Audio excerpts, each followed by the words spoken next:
तरह साडे अंदर परमेश्वर है, साडे अंदर परम पिता दी अपनी परम जोत है, पर ज्ञान विहूणे होने करके असी उस जोत तो, उस परम सत्ता तो टुटे रह के जिंदगी का आनंद नहीं माण पाते।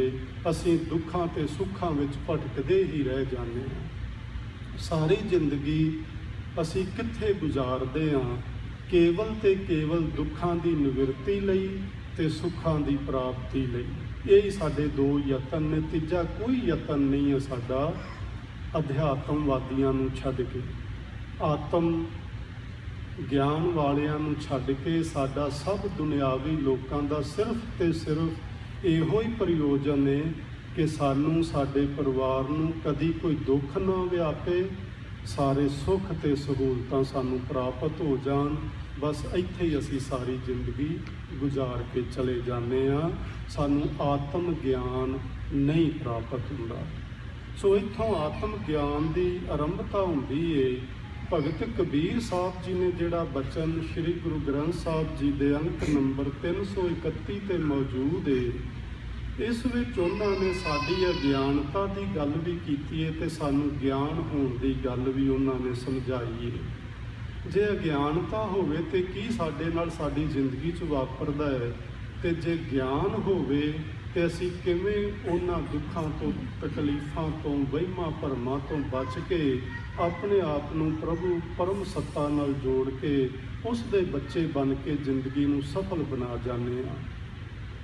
भगत कबीर साहब जी लिखते ने, जदों मनुख गुरु की शरण विच आउंदा है, गुरु दे दसे हुए रस्ते ते तुरदा है, उदों इस मनुख नूं गुरु का बख्शिया होया ज्ञान प्राप्त होना शुरू हो जाता है। वो ज्ञान एक ऐसा प्राप्त हुंदा है, मानो उस ज्ञान की हनेरी आ जाती है, उस ज्ञान का एक तूफान आ जाता है, जिस तूफान के अगे ये सारे भरम, ये मोह ममता, ये द्वेष भावना, ये तृष्णा अते दुरमत खोटी मत वर्गियां चीज़ां सारियां उड़ जांदियां ने। आपां ये ते वेखदे हाँ इत्थे ते इस तरह की हनेरी तो आउंदी है, पर इस तरह की नहीं आउंदी कि उहदे विच घट्टा मिट्टी होवे। हवा हुंदी है, तेज चलदी है, पर वो साफ हुंदी है। अपने इंडिया में जदों हनेरियां आउंदियां ने, उन्हां दे विच रेत, घट्टा, मिट्टी, कख, कान इन्ना उड उड के आउंदा है कि जदों हनेरी चढ़दी है तो पूरे आकाश तक उहदा घट्टा मिट्टी भर जांदा है। जिथों जिथों दी वो हनेरी लंघदी है, लोकां दी अखां अन्नियां करके चली जांदी है, लोकां दे घर मिट्टी घट्टे नाल भर के चली जांदी है। ते असीं वेखदे हां कि उस हनेरी ने साडियां अखां विच मिट्टी घट्टा पा के सानू वेखण तो एक तरह नाल अन्निया कर दिता। पर जदों उस हनेरी दे लंघ जाण तो बाद आकाश विच बदल होण ते मींह वर जाए, ते उस मींह दे पैण दे नाल वो सारा घट्टा मिट्टी जमीन ते बह जांदा है, ते पूरे आकाश विच जिहड़ा मिट्टी ते घट्टा चढ़िया होया सी वो बह के पूरा आकाश साफ नज़र आउंदा है। ते इन्नी शांति वाला, इन्ना ठंडा माहौल ते वातावरण बन जाता है, जिसका फिर आनंद माणीदा है। भगत कबीर साहब आखदे ने, देखो भाई ऐ मेरे भरावो वेखो, ज्ञान की आई आंधी, मेरे अंदर एक ज्ञान की हनेरी उठी, गुरु दे बख्शे हुए ज्ञान की हनेरी उठी, जिस हनेरी ने सब है उडानी भरम की टाटी। टाटी मैंने जिहड़ी छन दे उत्ते असीं कख कान पाया हुंदा उस नूं आखदे ने। मेरे अंदर एक नहीं अनेकां भरम सन, वहम सन, और साडे सारियां दे अंदर ने। साडी ते जिंदगी ही वहमां ते भरमां दे आधार ते बतीत हुंदी है। वो गल करते हैं कि जिन्ने भरमां दे कख कान मेरी इस छन रूपी छत दे उत्ते पए हुए सन, वो सारे दे सारे गुरु दे ਗਿਆਨ ਰੂਪ ਹਨੇਰੀ ਨੇ ਉਡਾ ਦਿੱਤੇ। ਯਾਨੀ ਹੁਣ ਮੇਰੇ ਅੰਦਰ ਕੋਈ ਵਹਿਮ ਨਹੀਂ ਰਿਹਾ, ਕੋਈ ਭਰਮ ਨਹੀਂ ਰਿਹਾ। ਮੈਨੂੰ ਹੁਣ ਇਹ ਨਹੀਂ ਲੱਗਦਾ ਕਿ ਰੱਬ ਸਿਰਫ ਧਾਰਮਿਕ ਮੰਦਰਾਂ ਵਿੱਚ ਬੈਠਾ ਹੈ, ਰੱਬ ਸਿਰਫ ਉੱਚ ਜਾਤੀਏ ਬ੍ਰਾਹਮਣਾਂ ਜਾਂ ਪੰਡਤਾਂ ਦੇ ਘਰਾਂ ਵਿੱਚ ਰਹਿੰਦਾ ਹੈ। ਮੇਰੇ ਭਰਮ ਉੱਡ ਗਏ ਨੇ ਤੇ ਮੈਨੂੰ ਸਮਝ ਆ ਗਈ ਹੈ ਕਿ ਰੱਬ ਹਰ ਇਨਸਾਨ ਦੇ ਹਿਰਦੇ ਵਿੱਚ ਵੱਸਦਾ ਹੈ। ਸ਼ਾਇਦ ਉਹ ਮੰਦਰਾਂ ਤੇ ਮਸੀਤਾਂ 'ਚ ਨਾ ਹੀ ਹੋਵੇ, ਪਰ ਆਪਾਂ ਇਸ ਤਰ੍ਹਾਂ ਨਹੀਂ ਕਹਿੰਦੇ। ਗੁਰੂ ਦੀ ਬਾਣੀ ਕਹਿੰਦੀ ਉਹ ਕਣ ਕਣ ਵਿੱਚ ਮੌਜੂਦ ਹੈ, ਪਰ ਅਸੀਂ ਲੱਭਦੇ ਫਿਰਦੇ ਹਾਂ ਧਰਮ ਮੰਦਰਾਂ ਵਿੱਚੋਂ, ਜਿੱਥੋਂ ਅੱਜ ਤੱਕ ਕਦੀ ਕਿਸੇ ਨੂੰ ਇਹ ਰੱਬ ਨਾਂ ਦੀ ਕੋਈ ਚੀਜ਼ ਨਹੀਂ ਲੱਭੀ। ਜਿਸ ਵੀ ਕਿਸੇ ਮਨੁੱਖ ਨੂੰ ਰੱਬ ਲੱਭਿਆ, ਰੱਬ ਦੀ ਪ੍ਰਾਪਤੀ ਹੋਈ ਹੈ, ਰੱਬੀ ਗਿਆਨ ਹੋਇਆ ਹੈ, ਉਸ ਨੂੰ ਕੇਵਲ ਤੇ ਕੇਵਲ ਆਪਣੇ ਅੰਦਰੋਂ ਗੁਰੂ ਦੀ ਕਿਰਪਾ ਨਾਲ ਹੋਇਆ। ਸੋ ਉਸ ਵਕਤ ਸਭ ਵਹਿਮ ਤੇ ਭਰਮ ਉੱਡ ਜਾਂਦੇ ਨੇ ਕਿ ਰੱਬ ਜਰਰੇ ਜਰਰੇ ਵਿੱਚ ਵਿਆਪਕ ਕੇ ਸਭ ਮੈਂ ਜੋਤ, ਜੋਤ ਹੈ ਸੋਏ, ਉਹ ਪ੍ਰਭੂ ਸਾਰਿਆਂ ਵਿੱਚ ਬਿਰਾਜਮਾਨ ਹੈ। ਇਹ ਸਭ ਵਹਿਮ ਭਰਮ ਉੱਡ ਜਾਂਦੇ ਨੇ। ਰਹਿ ਨਾ ਮਾਇਆ ਬੰਧੀ, ਮਾਇਆ ਜਿਸ ਨੇ ਮੇਰੇ ਮਨ ਨੂੰ, ਮੇਰੇ 5 ਕਰਮ ਇੰਦਰੀਆਂ ਨੂੰ, ਮੇਰੇ 5 ਗਿਆਨ ਇੰਦਰੀਆਂ ਨੂੰ ਬੰਨ੍ਹ ਕੇ ਰੱਖਿਆ ਹੋਇਆ ਸੀ, ਉਹ ਹੁਣ ਮਾਇਆ ਦੇ ਬੰਧਨ ਵੀ ਟੁੱਟ ਗਏ ਨੇ। ਹੁਣ ਮੈਨੂੰ ਮਾਇਆ ਹਰ ਪਰਮੇਸ਼ਵਰ ਨਾਲੋਂ ਜਿਹੜੀ ਚੀਜ਼ ਤੋੜਦੀ ਉਹ ਮੈਨੂੰ ਮਾਇਆ ਮਹਿਸੂਸ ਹੁੰਦੀ ਏ ਤੇ ਮੈਂ ਉਸ ਤੋਂ ਬਚ ਜਾਣਾ, ਕਿਉਂਕਿ ਮੇਰੇ ਕੋਲ ਹੁਣ ਗੁਰੂ ਦਾ ਬਖਸ਼ਿਆ ਹੋਇਆ ਗਿਆਨ ਹੈ। ਅਗਲੀ ਗੱਲ ਉਹ ਸ਼ੁਰੂ ਕਰਦੇ ਨੇ, ਦੁਚਿੱਤੇ ਕੀ ਦੋਏ ਥੂਨ ਗਿਰਾਨੀ। ਉਹਨਾਂ ਨੇ ਸ਼ਬਦ ਵਿੱਚ ਇੱਕ ਅਲੰਕਾਰ ਲਿਆ ਛੰਨ ਦਾ, ਇੱਕ ਝੁੱਗੀ ਦਾ। ਸੋ ਤੁਸੀਂ ਪਤਾ ਨਹੀਂ ਛੰਨ ਵੇਖੀ ਹੋਵੇ ਕਿ ਨਾ ਵੇਖੀ ਹੋਵੇ, ਮੈਂ ਤੇ ਵੇਖੀ ਏ। ਉਸ ਛੰਨ ਦੇ ਅੰਦਰ ਹੁੰਦਾ ਕਿ ਇਹ 2 ਸਿਰਿਆਂ ਤੇ ਥੰਮੀਆਂ ਹੁੰਦੀਆਂ ਨੇ ਤੇ ਉਹਨਾਂ 2 ਥੰਮੀਆਂ ਦੇ ਉੱਤੇ ਇੱਕ ਇਸ ਪਾਸੇ ਦਾ ਸ਼ਤੀਰ ਰੱਖਿਆ ਹੁੰਦਾ ਹੈ, ਉਹਦੇ ਉੱਤੇ ਫਿਰ ਕੱਖਾਂ ਦੀ ਦੋਨੋਂ ਪਾਸਿਆਂ ਤੇ ਉਹਨੂੰ ਢੱਕਿਆ ਹੁੰਦਾ ਤਾਂ ਕਿ ਮੀਂਹ ਆਦਿਕ ਉਹਦੇ ਅੰਦਰ ਨਾ ਆ ਸਕੇ। ਉਸ ਦਾ ਅਲੰਕਾਰ ਲਿਆ ਭਗਤ ਕਬੀਰ ਸਾਹਿਬ ਨੇ ਸਾਨੂੰ ਸਮਝਾਉਣ ਵਾਸਤੇ।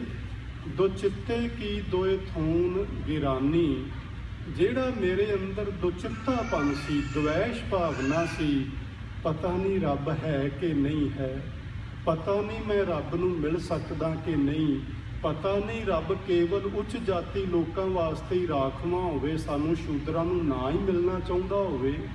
ਇਹੋ ਜਿਹੇ ਜਿੰਨੇ ਵਹਿਮ ਭਰਮ ਸਨ ਸਾਰੇ ਉੱਡ ਗਏ ਤੇ ਇਹ ਜਿਹੜੀ ਦਵੈਸ਼ ਭਾਵਨਾ ਸੀ ਮਨ ਵਿੱਚ, ਇਹਦੀਆਂ ਜਿਹੜੀਆਂ 2 ਥੰਮੀਆਂ ਸਨ ਉਹ ਝੁੱਗੀ ਦੇ ਹੇਠਾਂ, ਉਹ ਦੋਵੇਂ ਹੀ ਡਿੱਗ ਪਈਆਂ। ਭਾਵ ਦੁਚਿੱਤਾਪਨ ਮੇਰਾ ਖਤਮ ਹੋ ਗਿਆ।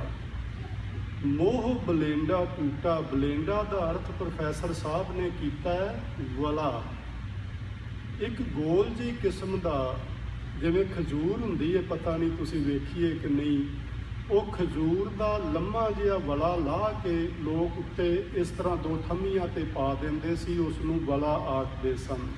ਅਸੀਂ ਅੱਜ ਦੀ ਬੋਲੀ ਵਿੱਚ ਸ਼ਤੀਰ ਆਖ ਲਈਏ ਤੇ ਜ਼ਿਆਦਾ ਵਧੀਆ ਰਹੇਗਾ, ਬੀਮ ਆਖ ਲਈਏ, ਬੀਮ ਪਾ ਦਿੰਦੇ ਨੇ।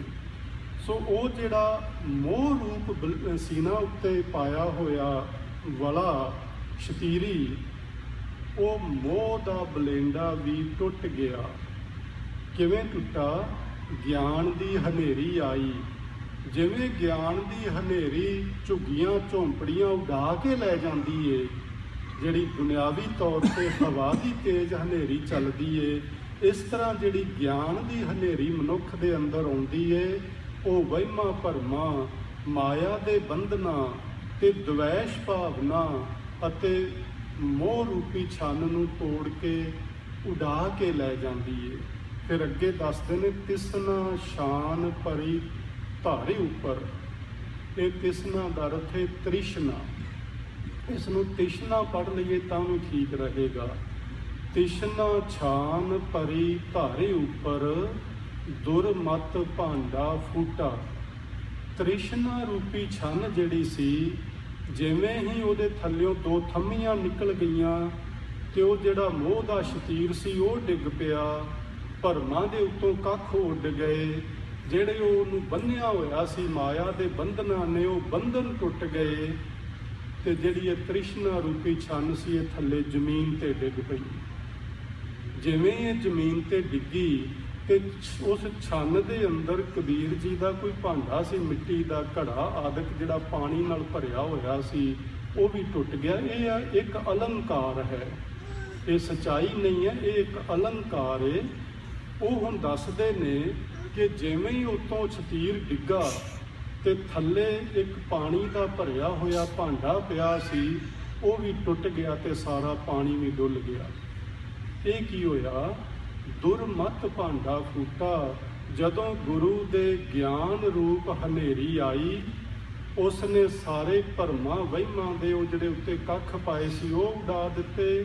ਜਿਹੜਾ ਉਹਨੂੰ ਬੰਨਿਆ ਹੋਇਆ ਸੀ ਰੱਸੀਆਂ ਦੇ ਨਾਲ, ਉਹ ਮਾਇਆ ਦੇ ਬੰਧਨ ਟੁੱਟ ਗਏ। ਦ્વੈਸ਼ ਭਾਵਨਾ ਦੀਆਂ ਦੋਵੇਂ ਥੰਮੀਆਂ ਡਿੱਗ ਪਈਆਂ ਤੇ ਮੋਹ ਰੂਪੀ ਸ਼ਤੀਰ ਡਿੱਗ ਪਿਆ। ਇਸ ਤਰ੍ਹਾਂ ਇਹ ਤ੍ਰਿਸ਼ਨਾ ਦੀ ਸਾਰੀ ਛੰਨ ਹੀ ਡਿੱਗ ਪਈ ਤੇ ਜਿਹੜਾ ਥੱਲੇ ਖੋਟੀ ਮੱਤ ਵਾਲਾ ਅੰਦਰ ਮਨੂਆ ਸੀ ਨਾ, ਹਿਰਦੇ ਰੂਪ ਭਾਂਡਾ, ਮਨ ਰੂਪ ਭਾਂਡਾ, ਉਹ ਵੀ ਟੁੱਟ ਗਿਆ, ਚਕਨਾ ਚੂਰ ਹੋ ਗਿਆ। ਭਾਵ ਹੁਣ ਮੇਰੇ ਮਨ ਦੀ ਮੱਤ ਵਿੱਚੋਂ ਨਿਕਲ ਗਈ, ਹੁਣ ਗੁਰੂ ਦੀ ਮੱਤ ਸਮਾ ਗਈ। ਇੱਥੋਂ ਗਿਆਨ ਪ੍ਰਾਰੰਭ ਹੁੰਦਾ ਹੈ। ਤੇ ਫਿਰ ਜਦੋਂ ਇਹ ਸਭ ਕੁਝ ਹੋਇਆ, ਵਾਪਰਿਆ ਕੀ? ਇਸ ਦੇ ਫਲ ਸਵਰੂਪ, ਇਸ ਦਾ ਸਿੱਟਾ, ਇਸ ਦਾ ਰਿਜ਼ਲਟ ਕੀ ਨਿਕਲਿਆ? ਅੰਧੀ ਪਾਛੈ ਜੋ ਜਲ ਬਰਖ ਹੈ। ਆਪਾਂ ਪਹਿਲਾਂ ਗੱਲ ਸਮਝੀ ਕਿ ਜਿਵੇਂ ਉਹ ਇੰਡੀਆ ਵਿੱਚ ਆਈ ਹੋਈ ਹਨੇਰੀ ਤੋਂ ਬਾਅਦ ਮੀਂਹ ਪੈ ਜਾਏ ਤੇ ਸਾਰਾ ਵਾਤਾਵਰਨ ਐਨ ਸ਼ਾਂਤ ਤੇ ਸਾਫ ਸੁਥਰਾ ਹੋ ਜਾਂਦਾ ਹੈ, ਇਸ ਤਰ੍ਹਾਂ ਜਦੋਂ ਗੁਰੂ ਦੇ ਗਿਆਨ ਦੀ ਹਨੇਰੀ ਮਨੁੱਖੀ ਮਨ ਵਿੱਚ ਯਾਨੀ ਅੰਤਸ਼ਕਰਨ ਵਿੱਚ ਆਈ, ਇਹ ਸਾਰੀਆਂ ਜਿਹੜੀਆਂ ਉੱਤੇ ਕਿਰਿਆਵਾਂ ਅਸੀਂ ਸਮਝੀਆਂ ਨੇ ਉਹ ਡਿੱਗ ਪਈਆਂ, ਟੁੱਟ ਗਈਆਂ, ਚਕਨਾ ਚੂਰ ਹੋ ਗਈਆਂ। ਤੇ ਇਸ ਤਰ੍ਹਾਂ ਹੋ ਗਿਆ ਜਿਵੇਂ ਹਨੇਰੀ ਵਗਣ ਤੋਂ ਬਾਅਦ ਮੀਂਹ ਪੈ ਜਾਂਦਾ ਤੇ ਤੇਰਾ ਜਨ ਭੀਨਾ। ਇਸ ਤਰ੍ਹਾਂ ਤੇਰੇ ਨਾਮ ਦਾ ਸੇਵਕ, ਤੇਰਾ ਸੇਵਕ ਉਸ ਪਰਮੇਸ਼ਵਰ ਦੇ ਗਿਆਨ ਰੂਪ ਹਨੇਰੀ ਆਉਣ ਤੋਂ ਬਾਅਦ ਪਰਮਾਤਮਾ ਦੇ ਨਾਮ ਰੂਪੀ ਮੀਂਹ ਵਿੱਚ ਭਿੱਜ ਗਿਆ। ਭਾਵ ਮਨ ਸ਼ਾਂਤ ਹੋ ਗਿਆ, ਮਨ ਦਾ ਟਿਕਾ ਬਣ ਗਿਆ। ਜਿਹੜਾ ਮਨ ਪਹਿਲਾਂ ਭੱਜ ਜਾਂਦਾ ਸੀ ਬਾਹਰ ਨੂੰ, ਹੁਣ ਉਹ ਮਨ ਨੂੰ ਬਾਹਰ ਲਿਜਾਈਏ ਉਹ ਤਾਂ ਵੀ ਨਹੀਂ ਜਾਂਦਾ। ਉਹ ਹੁਣ ਅੰਦਰਲਾ ਪਾਸਾ ਛੱਡ ਕੇ ਬਾਹਰ ਜਾਣਾ ਹੀ ਨਹੀਂ ਚਾਹੁੰਦਾ, ਕਿਉਂਕਿ ਅੰਦਰੋਂ ਉਹਨੂੰ ਇੰਨਾ ਰਸ ਆ ਗਿਆ ਹੈ ਜਿਹੜਾ ਰਸ ਬਾਹਰ ਕਿਸੇ ਪ੍ਰਕਾਰ ਵੀ ਪ੍ਰਾਪਤ ਨਹੀਂ ਕੀਤਾ ਜਾ ਸਕਦਾ। ਇਹ ਸਾਰੇ ਦੇ ਸਾਰੇ ਜਿੰਨੇ ਰਸ ਨੇ ਆਨ ਰਸਾ ਸਭ ਹੋਛੇ ਰੇ, ਜਿੰਨੇ ਦੁਨਿਆਵੀ ਪਦਾਰਥਕ ਰਸ ਨੇ, ਭੋਗਾਂ ਦੇ ਭੋਗ ਨੇ, ਇਹ ਸਾਰੇ ਦੇ ਸਾਰੇ ਹੋਛੇ ਰਸ ਨੇ। ਇਹਨਾਂ ਰਸਾਂ ਦੇ ਨਾਲ ਮਨ ਕਦੀ ਕਿਸੇ ਮਨੁੱਖ ਦਾ ਤ੍ਰਿਪਤ ਨਹੀਂ ਹੁੰਦਾ, ਮਨ ਦੀ ਸਗੋਂ ਭਟਕਣਾ ਇਹਨਾਂ ਸਵਾਦਾਂ ਨੂੰ ਮਾਣਨ ਲਈ ਹੋਰ ਵੱਧਦੀ ਜਾਂਦੀ ਏ। ਕਹੇ ਕਬੀਰ ਮਨ ਭਇਆ ਪ੍ਰਗਾਸਾ, ਉਦੈ ਭਾਨ ਜਬ ਚੀਨਾ। ਇਹ ਇਸ ਤਰ੍ਹਾਂ ਹੋ ਗਿਆ ਜਿਵੇਂ ਕਾਲੀ ਬੋਲੀ ਮੱਸਿਆ ਦੀ ਰਾਤ ਹੋਵੇ, ਹਨੇਰੇ ਵਿੱਚ ਹੱਥ ਪਸਾਰਿਆਂ ਵੀ ਨਜ਼ਰ ਨਾ ਆਉਂਦਾ ਹੋਵੇ, ਪਰ ਸਹਿ ਸੁਭਾਏ ਸੂਰਜ ਨਿਕਲ ਆਵੇ ਤੇ ਉਹ ਕਾਲੀ ਬੋਲੀ ਰਾਤ ਦੌੜਦੀ ਕਿੱਧਰ ਚਲੀ ਗਈ ਇਹ ਪਤਾ ਵੀ ਨਾ ਲੱਗੇ। ਇਸ ਤਰ੍ਹਾਂ ਕਹਿ ਕਬੀਰ ਮਨ ਭਇਆ ਪ੍ਰਗਾਸਾ, ਉਦੈ ਭਾਨ ਮੈਨੇ ਸੂਰਜ ਜਬ ਚੀਨਾ। ਜਦੋਂ ਪਤਾ ਲੱਗਾ ਵੀ ਗੁਰੂ ਦੇ ਗਿਆਨ ਰੂਪ ਸੂਰਜ ਨੇ ਲਿਸ਼ਕਾਰਾ ਮਾਰਿਆ, ਉਹ ਸੂਰਜ ਐਸਾ ਨਿਕਲਿਆ, ਐਸੀ ਉਹਦੀ ਪਹਿਚਾਨ ਹੋਈ ਕਿ ਹੁਣ ਮਨ ਦੇ ਵਿੱਚ ਪ੍ਰਕਾਸ਼ ਹੀ ਪ੍ਰਕਾਸ਼ ਹੋ ਗਿਆ। ਭਾਵ ਗੁਰੂ ਦਾ ਗਿਆਨ ਇੰਨਾ ਮਨ ਵਿੱਚ ਭਰ ਗਿਆ ਕਿ ਹੁਣ ਉੱਥੇ ਅਗਿਆਨਤਾ ਰੂਪੀ ਹਨੇਰਾ ਬਿਲਕੁਲ ਨਹੀਂ, ਉੱਥੇ ਕੇਵਲ ਤੇ ਕੇਵਲ ਗਿਆਨ ਹੈ, ਕੇਵਲ ਤੇ ਕੇਵਲ ਪ੍ਰਕਾਸ਼ ਹੈ। ਇੱਥੋਂ ਪ੍ਰਾਰੰਭਤਾ ਹੁੰਦੀ ਹੈ ਵਿਗਿਆਨਮਈ ਕੋਸ਼ ਦੀ। ਸੋ ਇਸ ਨੂੰ ਆਪਾਂ ਸਮਝ ਕੇ ਗੁਰੂ ਦੀ ਬਾਣੀ ਨਾਲ ਆਪਣਾ ਮਨ ਜੋੜੀਏ, ਕਿਉਂਕਿ ਸਭ ਤੋਂ ਸ੍ਰੇਸ਼ਟ ਗਿਆਨ ਗਿਆਨਨ ਮਹਿ ਗਿਆਨ ਔਰ ਧਿਆਨਨ ਮਹਿ ਧਿਆਨ ਗੁਰ।